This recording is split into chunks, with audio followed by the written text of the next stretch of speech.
guys, so Joyce gets the stoppage against Carlos Takam in round 5. You knew what my prediction was, but sorry, this was a premature stoppage. This is a veteran that, yeah, he was in trouble.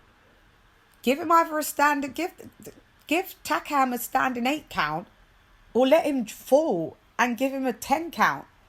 He was up on my cards and people that I was speaking to simultaneously, all on their cards. If you want to be nice, you could have gave Joyce 1 round. There was 1 round that could have been swingy, but Takam edged it for me. I'm livid for Takam, totally livid. That ref is ridiculous. They just didn't want Takam.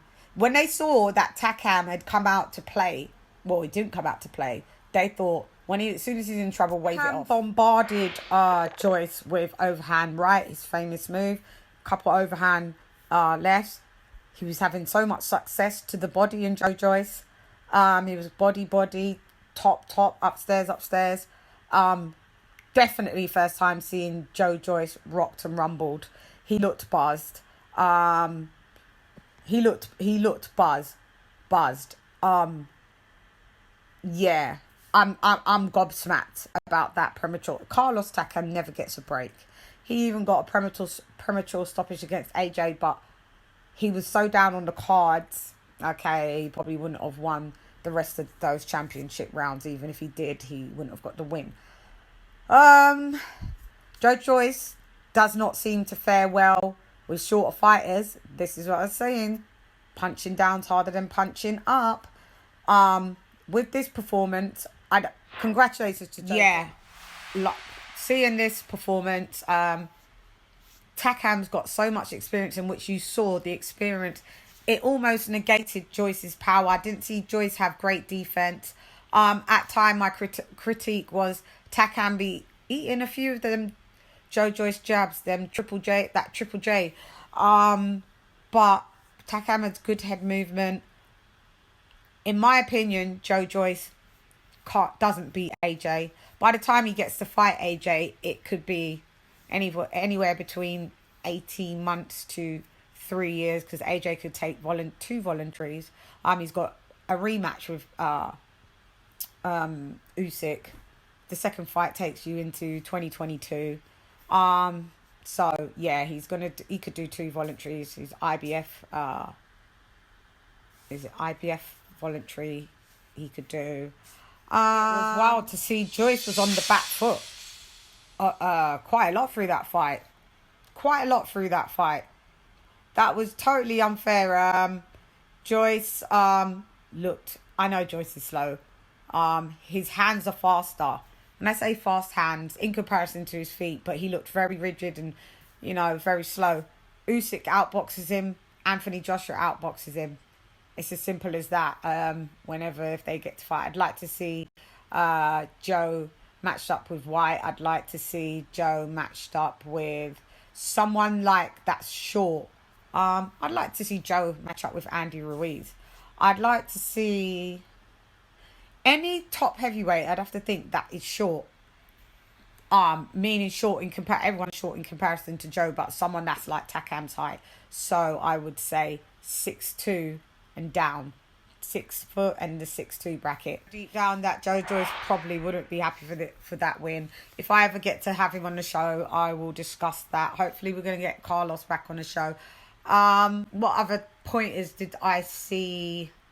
I saw that Joe was buzzed for the first time that I've ever seen Joe buzz. And I think that once Carlos buzzed him from, I think was round 2, my opinion, he was buzzed throughout. He did mention a water thing, and he was like, where's that water from? Is it tap water, is it? And then they was like, oh, wait. He was like, I'll take the bottled water. So this is the protocol, and this is the practice that fighters are doing, because you don't want to pop dirty. Yeah, very disappointed that what that ref did. And it's funny, the unofficial scorecards had them Joyce and Takam even.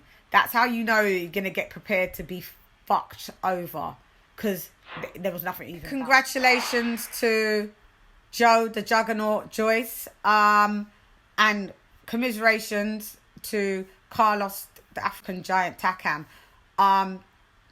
What's wrong is wrong and what's right is right, guys. But two African warriors met in the ring and that was the outcome. I would love to see a rematch with Takam and Joyce again. That would be great. If it could happen, I don't know. Takam always gets the short end of the stick, and this is facts. The guy came in amazing shape, but one of my colleagues did state he could have came in swelter, meaning lighter, because when he fought, is it Jerry Forrest last year, September or August, he came in at like 252 and he was more on the balls of his feet. On this, he was a bit flat-footed. He came in at 248. I think him coming in maybe at 242. No, he came in at 248. What was he on that with Forrest? I think at Forrest he boxed at 252 or something like that. I'll have to double check. But maybe, he should have came in slightly lighter so he'd have the speed advantage. He had speed advantage anyway. Let's have it right. Joe Joyce is not fast. But he's powerful as AF. And if he hits you... But when he did get hit, Takam did take it. But what I'm saying is, the only thing, Takam did get caught with a few of those jabs. Not a lot, but more than what we would want to see if it continued throughout 12 rounds. Anyway, congratulations. Joe Joyce beats Takam in a round 5 stoppage. Anyway, I'm gone. Hey girl, this Lady Sham rep nonetheless. Come box with Shan. Gone. These rests, man.